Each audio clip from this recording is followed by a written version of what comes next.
அதாவது இந்த படத்தெல்லாம் காமிப்பாங்களே, போய் போய் கடையெல்லாம் கலெக்ஷன் வாங்கிட்டு வருவாங்க, அவங்க தான் ஏரியாவை ஆண்டுன்னு இருப்பாங்க. அது மாதிரி அவர் கேட்குறாரு, எனக்கு காசு கொடுத்துட்டு போ, நீ வந்து எனக்கு 2 ரூபா காசு கொடுக்கணும் அப்படின்னு.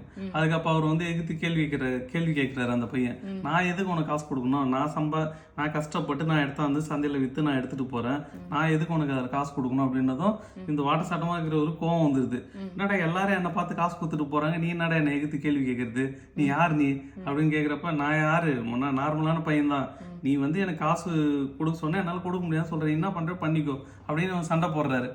அப்போதான் வந்து அந்த குண்டாகிறவருக்கு இது வந்துச்சு, என்னடா இது இவ்வளோ நாள்லாம் நம்மளை எவனையும் எடுத்து கேள்வி கேட்டதில்லை, நம்ம நடந்து போனது கிடையாது, நம்மளுக்கு ஒரு கால் இல்லைன்னு அவனுக்கும் வேற தெரியாது, நம்ம இப்படியே மெயின்டைன் பண்ணிக்கிறேன், இப்போ இவன் சண்டை போடுறானே, இப்படி இப்போ இவனை எப்படி நம்ம டீல் பண்ணுறதுன்னு தெரியாமல் அவர் என்ன பண்ணுவார், இவர் கத்த அவருக்கும் கோவம் வந்துடும், 2 பேரும் கோவம் வந்துடும்.